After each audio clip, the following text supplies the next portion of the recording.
Hey, I'm Nicholas Prom, Nah, I'm Chase. and you're watching Heavy Metal Breakdown. We are joined again, once again by Matt from Thrashmania as our guest panelist. Matt, welcome. Thanks for coming back. Thanks for having me. Hopefully, it's better this time because I guess the last time it was so bad you made you change your name. Oh, no, no, no. That had nothing to do with you. Believe I'm me. just kidding. Yeah. But You rascal. I'm glad we didn't scare you off. So that's No. good. But no, thank you so much for joining us again, Matt. But yeah, let's see, we've got a couple of albums to discuss, and why don't we get right into it? Chase, would you tee up our first review for this episode, please? Got it. Up first, we got Monstrosity, Scream from Beneath the Surface. Screams, plural, from beneath the surface. Yeah. Uh, Released March 13th on Metal Blade Records. Good old Metal Blade. Yay. Uh, Screams from Beneath the Surface is Monstrosity's seventh full-length studio album since forming in 1990. And I'm going to be honest right out the gate. I'm actually not too familiar with Monstrosity. I know of them. I knew Mm-hmm. of them, and yeah, and so this is actually my first time fully like dedicating myself to an album of theirs, and I me likey. Oh, good. Yeah, I think you're not alone there, Chase, in a general sense. These guys are, and when it comes to Florida death metal, these guys are kind of often overlooked, and it's not. It's a little unfair. I think they're a great band. Um, Matt, do you wanna open this one with some? Uh, yeah, sure. So first of all, here's what I would say for Chase: go look up the album Millennium by Yeah. Monstrosity. Greatest album art in history. I'm of course joking, but it's awesome. And the album is fantastic though. That's my personal favorite album by them. Um, One of the things I Good. like about Monstrosity's sound the most is that it is the sort of aggressiveness that we love with old school death metal, but it's still super technical and tight. Yeah, Like sometimes I feel like technical metal can be like a little dry and like not like pack a huge punch, but this does. It packs a huge punch, but it's like still super technical and super tight. Um, and I've been a big Monstrosity fan for a while, and the one thing you're like guaranteed to get is like really high level musicianship. You know, like it's every single note is in its place where it needs to be, and everything seems like well thought out and well put together, well structured. It's not like some bands like you see like they just go into a studio for like a couple weeks, like just with a bunch of beer, and they just kind of come out with whatever came. And these guys like are just like consummate professionals. I could just tell just by the way that they do everything. I love that, and I think that really shows or hears on this record. It's really great sounding, um, and yes, very technical. But it's just such tasty riffs, man, and it just hits that death metal sweet spot. I mean, like this is a 2026 release, but it could just as easily be in 1992. It's it really they've stayed true to that sound throughout their career. Uh, should be noted, first couple albums had George Corpse Grinder Fisher as vocalist, and Yeah, Imperial Doom and Millennium. Yeah. yeah, and I love Imperial Doom and Millennium both. I liked the third one as well a lot. I didn't keep up with them. I kind of like missed the other albums, so I've been trying to catch up. But but yeah, I would put Imperial Doom or Millennium like up there with like the Ten Commandments by Malevolent Creation or Yes. Cross the Sticks by Sinister. Like this is great death really. metal. Great death metal. Hey. Yes. Um, Yeah. yeah. Super Uh, overlooked in my opinion. And like the thing is like you listen to like Vader or something like that and you're just getting like a yeah. pure like speed album, or you listen to like Bolt Thrower, which are getting kind of like a slow heavy album, and then this Yeah. kind of just like right where those two meet. I like And then on that. Yeah, top of that it's like super technical to go with it. I like that. That's a yeah. good description. Um, God, I love Vader. Um, uh, they're just wonderful. But yeah, this is great. I mean, like again, really criminally overlooked. I mean, and people who even casual death metal fans, I think, should really seek these guys out. one thing you can depend on Monstrosity is to be like consistently good material throughout their career. And yeah, you may have to wait longer for an album. I mean, seven records in a 30 plus year career. Okay, shows that they're like, no, we're going to take our time and make sure that when we do put out a record, it's something special. It's something really good, or the best we can do. And I've yet to hear like a crummy record from these guys. This is great. I think they're on like their fourth or fifth vocalist at this point, but you wouldn't, I'm gonna say, I had to look up. I had to look up and make sure. Like, is that George? It wasn't George.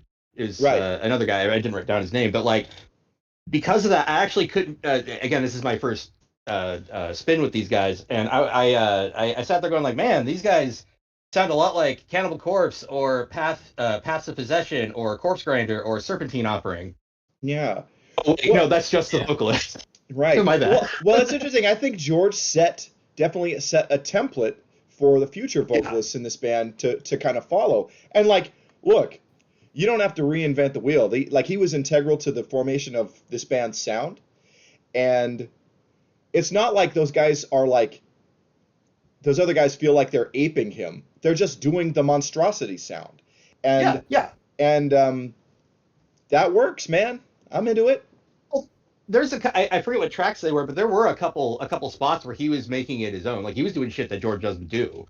And like it sounded like, oh, this is a different guy. Okay, cool. Yeah, totally. Awesome. Yeah, okay, love that. That's why I said template, not like carbon copy. But yeah. And you're right. Template was the best. That's what I should have been thinking about while I was listening to this. I didn't actually think, oh, he's ripping them off or anything. I was just like, oh, they must have like a sound and template. Perfect. Yes, they do. Okay. But yeah, man, really like songs like The Atrophied and they did a video, I think, for the Colossal Rage. I meant to watch that this week, but I didn't. But yeah, pretty crushing stuff, man. Matt, key tracks for you. So the first one, Banished to the Skies. Awesome name. Awesome name. I know. And it comes out with this riff. It's like a super fast, like thrash metal riff. Yeah. And I was kind of thinking to myself, like, oh man, are they gonna make like are they gonna do what like Deicide does, which is like make a thrash metal album just like at random sometimes? I feel like in like the early 2000s, like Deicide just decided to make like some thrash metal albums, but it's like 6 minutes and like 30 or 40 seconds, and it kind of doesn't let up like after the intro, and like the Atrophied was another one that I really liked as well. But the thing about like the Monstrosity thing is like they were good at like making the same. I don't want to say making the same song, but that you could just tell the theme of their sound. But it doesn't get old. It doesn't get repetitive. Like they don't really have to like reinvent the wheel with every single song. It's like something that you can like. When I'm working or something like that, like I love having like really high quality music like in the background while I'm working. Yeah. And this is like absolutely qualifies. Yeah. No, this was a really enjoyable record. I thought it was real tasty death metal, you know, and for not one of my favorite subgenres in metal. I don't have a giant passion for death metal these days, but man, give me a great death metal record and I am a happy guy. And this one definitely qualifies. So yeah. Rise to Power, 2003. Rise to Power. Yeah. You're saying, because I think you're saying After Millennium. Rise to Power from I think 2003, and then there's one from 2000, I think like 17 or 18 called The Passage of Existence. Yeah, I haven't got to that one yet. Which basically sounds just like this last one. It's like this last one screams from beneath the surface. It's like the natural kind of evolution of The Passions of Existence. So it's really good. Love that. I love that. And it's like, you know, I love when bands, it's just like, you know, each record, it's like, oh, we're advancing a little bit, and it's like, it's a reward for the people who follow consistently through their catalog. Like, you know, like Rush was like that. You know, they're always kind of growing and building and kind of mutating their sound a little bit. But if you just go in order, it's so natural. You won't notice really the subtle changes throughout the career. But if you're like listening to like Fly By Night and then you go to Test for Echo, you'd be like, what the hell is this? You know, or Vapor Trails, you know, you'd be like, no, you know, but But so and I think that's like the mark of like great musicians. Like how can we retain the thing that we do, our sound, but always continuing to grow without alienating the fan base. And it's a neat trick to pull, and like the bands that do it, like whoo, like high praise. I think it's it speaks a lot to um, just the how thoughtful some folks are about their creative process. You know, not these guys are not like Nunslaughter, just like farting out a record every 20 seconds. Uh, you know, uh, you know. And I just pissed off every Nunslaughter fan out there, but yeah. Eh. Chase, how about some song highlights for you? Let's see. We got the Atrophied, of course. Let's see, Bloodworks and album closer, Veil of Disillusion. Oh I actually yeah, quite like that. When you can nail a closing track, oh yeah, and yeah, they're usually the best track on the album. But actually, I give that to the Atrophied. That just ruled. yeah, yeah. And I will say, when it comes to like opening and closers, it's like you really got, an album can live or die on whether like you chose the sequence correctly. Like you got to have a great opener, you got to have like a closer that makes sense. And yeah, we got that here. Yay! So Also, I felt the same thing that Matt did there, where it was. Well, I mean, what is it? It's like it's not the same song over and over again, but there's this vibe, style, whatever you want to call it, that just runs through the whole thing. Not yeah, necessarily lyrically, but like instrumentally. Just yeah. yeah, and There's a consistency to them that's very good. So yeah, um, Yeah. yeah. The way I put it, like, is like it's like if you ask the band Corner to make a Vader album. Like that's the way. Like Ooh, a I super like technical that. band was like, okay, we need a little kick in the pants. Like that's just the way I kind of look at it. I like that. That's fun. Um, Now I do want Coroner to make a Vader album. That would be great. I mean, oh my gosh. Because Vader is just like the Fun. death metal slayer, like, oh my God, I just, Yeah. what a tasty sound they have. But yeah, and Yeah. so does Monstrosity. Fantastic. Uh, Mhm. Anything else on this record, guys? Just that it rolled. Yeah, Yeah. fucking rules. Yeah. Okay, well, Monstrosity, well, you got 420 out of 69 from us, guys. Hell yeah. Uh, well, okay. All right, so and then I guess we have our next segment, Chase's classic album. Chase, if you would cue that up for us, please. Next on Chase's classic album, we have Saint Warriors of the Sun. ON. Mm-hmm. Uh, Released sometime in 1984 on Rotten Record. Rotten Records. Where's Yeah, that's what I have. What do you got? Oh, no, no, Yeah. I have Oh, no okay. notes. I have no notes. Rotten with an uh, O. yeah. Very weird. And let's see what I lost my place. Oh yeah, Where's the Sun is the debut EP from Saint. And for those who don't know, these guys are local from Salem, Oregon. Local to me and Nick, I guess. Yeah. Sorry, Yeah, Matt. although they happen to be local, but I've never seen them before. But that will be changing. This summer they are playing on the Soldiers of Steel Festival in Seattle, which will take place August 13th through the 16th. Yeah, and get your tickets now. But yeah, Saint. Yes, this is a Christian metal band, and it is our first Christian metal review on this show.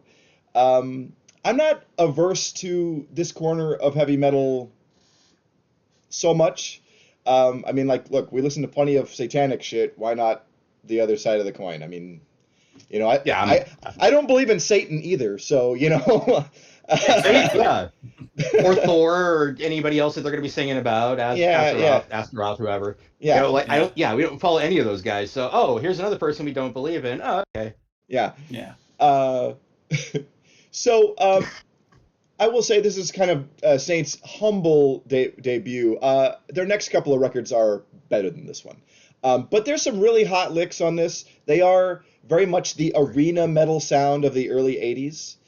Um, Matt, you had a great descriptor for this pre-show. Uh, Oh yeah, absolutely. yeah. So basically, what I thought about it is if someone came up to me and they said, you know, I'm a huge fan of Dio and I want to listen to something exactly like it, but with Christian lyrics, I would say, boy, do I have the thing for you right here. Yeah, And like that was this EP right here. I yeah, mean, I literally like had to make sure that Ronnie James Dio like wasn't like part of this band for some reason. Like it sounded exactly like it, but just yeah. with Christian. I mean, it doesn't give it away either. I think the first song, I think it's called Plan Two, Uh-huh. and the chorus is like it's like let's give glory to the King and like all this stuff about sin and stuff like that. Yeah. So I was like, I didn't know that it was Christian. I when you guys gave me this, I was like, oh, I've never heard of this before. Let me check it out. And I was like, oh, this is cool. You know, this is like old school heavy metal. And then I was like, this is Christian, isn't it? Like it kind of like a Yeah. lot of times.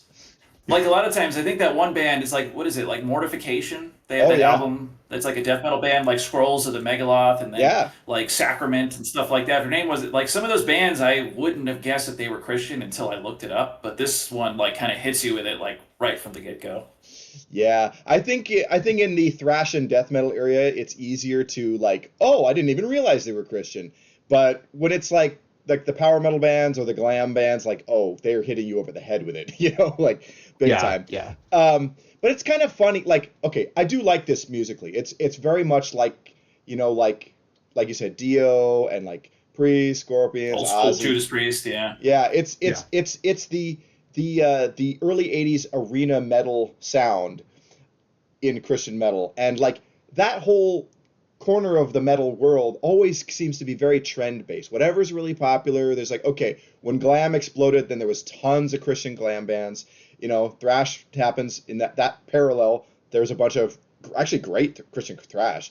Um, Yeah. um, but like when groove metal and new metal and metalcore hit, oh surprise! Some of those bands even changed their style to go with that, or like the bands in that style all of a sudden emerge. It's a super trend based corner of the metal world. Um, but what can you do? Their primary mission is not rocking out; it is using rocking out to get you to go to church, uh, or try. And it's lyrically, it's so earnest. It's like, oh man, join our cult. It's really good. The rule book says you can't do anything cool. But Wow. um, but that said, I mean, I do enjoy this. There's a lot of really great lead work, and the songs are pretty fun. I do really actually quite like a couple of songs right in the middle. Legions of the Dead and Abyss are pretty strong cuts. And Time's Wasting is kind of interesting too. But like, I don't know, they get better. I do think their next couple albums are superior to this one, and they're more Judas Priesty.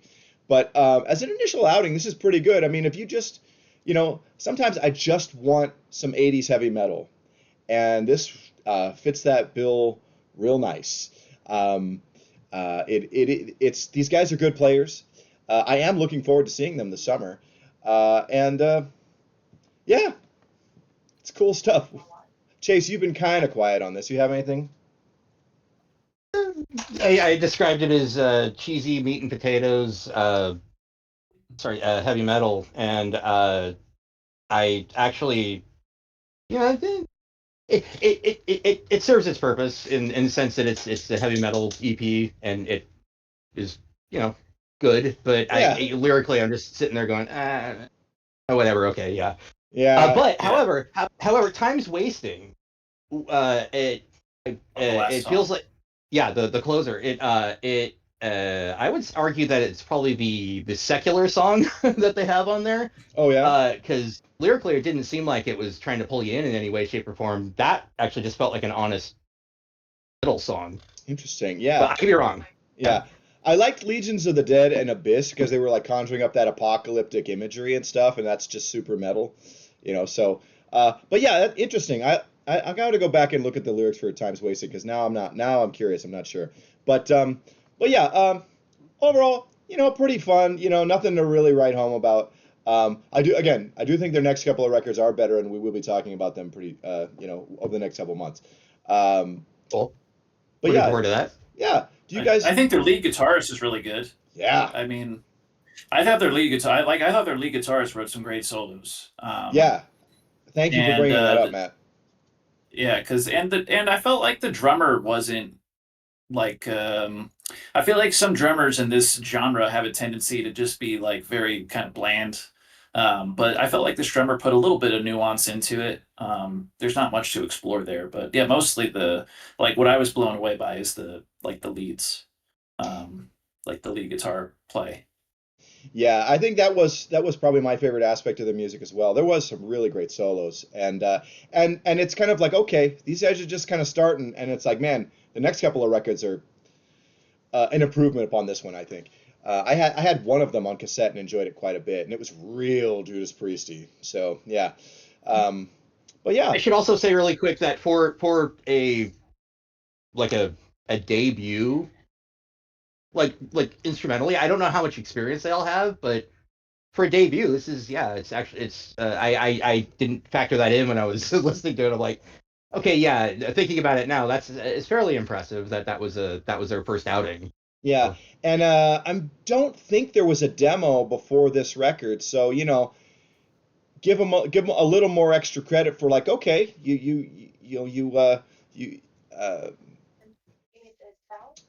what is the word I'm they know looking how to for? play the game, yeah. Yeah, yeah, yeah. So yeah, You but yeah, know, yeah. They definitely listened to like some Dio or some because this came out in 1984. yeah, So they literally walked into a studio. They're like knowing exactly what they want to play. Like they were listening to Dio and they were listening to Judas Priest. Like we need to make this, but Christian. yeah, and like, and And that's all right. Like I love that sound. Oh my God, I love the yeah, like just the early '80s metal gods. Like, mwah. I could listen to that stuff all day, uh, and do often. yeah, But yeah, yeah, um, but yeah, pretty good stuff, and they got better. So right on, and I'm gonna yeah. see them this summer. Um, but Nice. yeah, will be interesting to report back on that. On that note, if we're good on this segment, why don't we just move on to the upcoming shows segment? We good? All Yeah, right. Yeah. Okay. So let's see. Excuse me. Saturday, March 31st. This is basically a thrash show with one death metal band. Thrash Course, Chronic Illness, Ursa Wrath, and Nerve Damage. That'll be at the High Watermark. Uh, yeah, that'll be cool. I gotta miss it. I have to work, but get out to that if you're local. That's gonna be a good time. Ursa Wrath and Nerve Damage I like quite a bit. So, um, and then let's see. Uh, March 27th at the High Limit Room. It's a big night of hardcore with Shorties, Body Shot, To the Teeth, Annihilation, and Nostalgia. That's not bad for like 10 or 13 bucks. Great room. Mm. Man, our hardcore scene really kicks ass in Portland. I gotta say, they're eat the metal scene's lunch all the time because they got all these all ages shows happening, which is what we need to be doing. all And ages is where it's at. it rules, dude. That's where the I energy mean, is. yeah, too many old guys like us that need to go home at 9:30. Yeah, I When mean, you need some of those young kids. I'm a couple weeks away from turning 39, so like I can't do it like when I was 19 or 20 anymore. So you need to keep that fresh blood yeah, coming in, and man. the hardcore scene does that. Oh yeah, and it's they figured out the right approach for a scene. Like keep it all ages. Make it like, hey, you know what? People show up without money. Come on in anyway. Because if you know that you can just have this continual source of fun, you're gonna keep coming back and bring your friends. And that's how scenes grow. The metal scene is just like, hey, 21 and over, come to the bar on a weeknight. Forget it.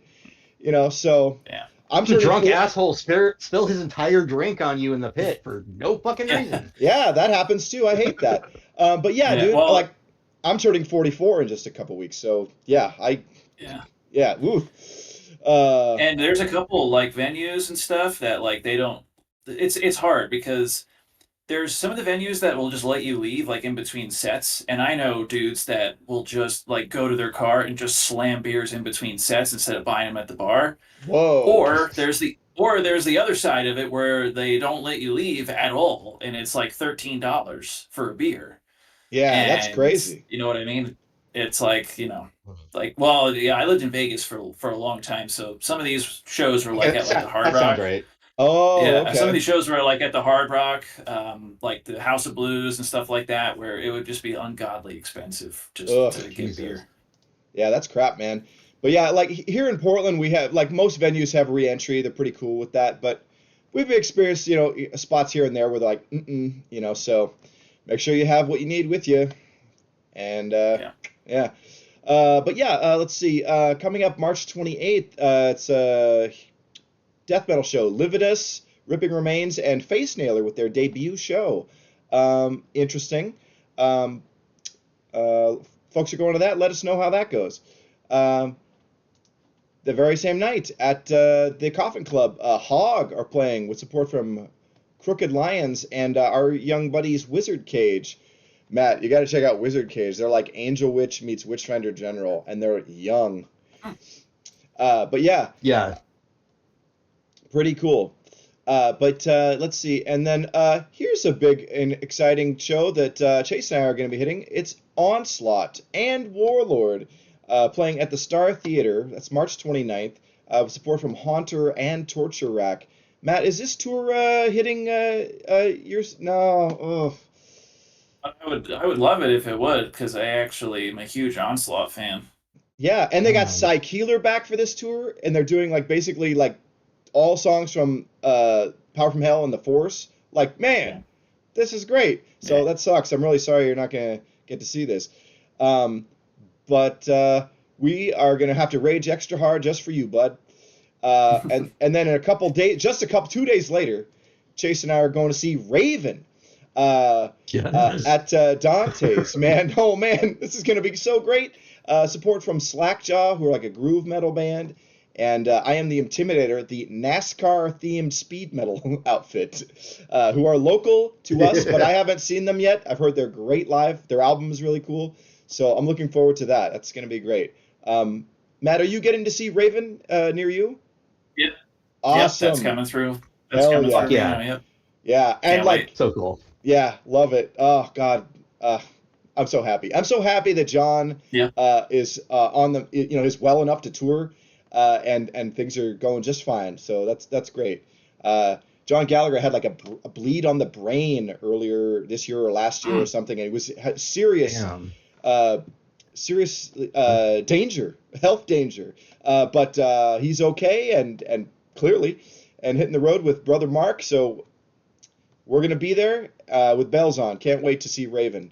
And then April 11th at the Star Theater in Portland, it's a doom metal tour. Dope Throne and Year of the Cobra are the touring acts. And our local doom metal kings, RIP, are opening. And boy, am I looking forward to finally seeing them. My pal Fuzz is their frontman, and they are rad. Yes, Rad. indeed. Yeah. Um, I don't do a ton of Doom, but this will be a fun show. I'm into that. Let's see, and then April 14th, Chase and I are going to see Guar with Soulfly and King Parrot at the Roseland Theater. Matt, are you hitting this in your city? That won't come through, but I will tell you one thing. Check out King Parrot. They're great. They're from Australia. Yeah, I've Okay. been meaning to check them out, and I will Yeah. before we go to this show. Yeah, that's gonna be a good time. And like, man, the next night, the very next night, we're going to see Drain. Like, Oh, nice. oh, that's gonna be so rad. Oh man. Yeah, we're sitting in the balcony for Guar, so we have energy for this. We're both Yeah. middle-aged men. We gotta have strength to rage. So, but this is awesome. We're so looking forward to that. Um, and then that's also the Roseland Theater. Just a few days later, Chase is going to be hitting the Godless 4 tour also at the Roseland. That's Saturday, April 18th. It's Behemoth, Deicide, Rotting Christ, and Immolation. Damn. Nice. Yep. Yeah. Stacked, stacked. I've seen all these Yeah. bands multiple times, except for Rotting Christ. I never saw them, but um, that's going to be killer. I can't wait to hear how this goes down, Chase. Looking forward to that. Yeah. And then I just want to remind folks about the Soldiers of Steel Festival in Seattle, Washington, August 13th through the 16th at the substation. be prepared to see Sanctuary, Liege Lord, Sacred Blade, Saint, The Accused AD, and tons of other traditional and power metal bands, and some thrash as well. Going to be an awesome, awesome time. I had a great experience last summer at this festival, and I am so excited to be hitting it again. Yeah, great stuff. I didn't even know Liege Lord was still around. You are not Because the I only. felt like, well, because Master Control was their last album, and it was released in like 1987 or 1988 or something like Yeah, that. And so yeah. I had no idea that they were still around. Yeah, That's crazy. I think they were gone for a long time, and then they've gotten back, and they're just doing the festival circuit, not doing new material. Yeah. But they have Joe Como, the guy who sang on Master Control. That's the vocalist. Yeah. So I think they're primarily, because they had a different guy on the first two albums. I think they're primarily playing Master Control in their sets. So I'm like, okay. Nice. That doesn't suck. And Joe Como, he was in. Holy shit. Yeah, Joe Como, he was also in Overkill for several albums. He was on 2 or 3 Annihilator records. So he's great. I'm looking forward to seeing him. And at this venue, I'll probably get to meet him, which is cool. Nice. Yeah. So, but yeah, you were not the only one who was like, I had no idea Liege Lord was still even active. Yeah. Well, that's awesome because like Burn to My Touch and Master Control were like 2 of the albums that like got me like down the road to like extreme metal. Oh, like I started listening to like Metallica and Judas Priest and Iron Maiden, and then it was like one of the first things I came across that was like kind of underground. Oh, I kind of love off that. the beaten path, and yeah, that was pretty cool. Oh man, that's why I was so surprised. You started off strong. When I heard that name, I was like, really? No way. That's pretty cool. Yeah. Yeah. Yeah, Matt. I hope you can swing it to come out to this and see one of your formative heavy metal bands. Yeah. Because one, we'd love to meet you. But this is awesome. I'm not going to see these guys unless I'm like at Hell's Heroes in the future and they're playing. So yeah, this is going to be a great time. Great time. But yeah, if we're good here, I think that's the show. Chase, do you want to get us with the sign off? Matt, thank you again for joining us. Yeah, my pleasure. Yeah, do you like to tell people where to find you? Oh yeah. So Thrashmania, I'm on Facebook, Instagram, YouTube, TikTok, all the stuff. Discord. It's usually going to be Discord. It's going to be like Thrashmania or Thrashmania 666. It'll be one of those things. Yeah. All right. And for folks who are folks who aren't familiar with Thrashmania, man, solid album recommendations all the time.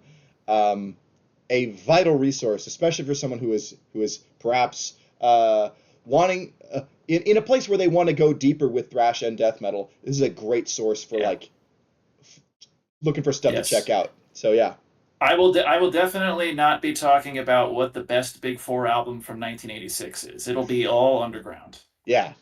No Metallica versus Megadeth here. Yeah, leave that to Loudwire, and bullshit. Exactly. Like yeah, Blabbermouth and yeah. Okay.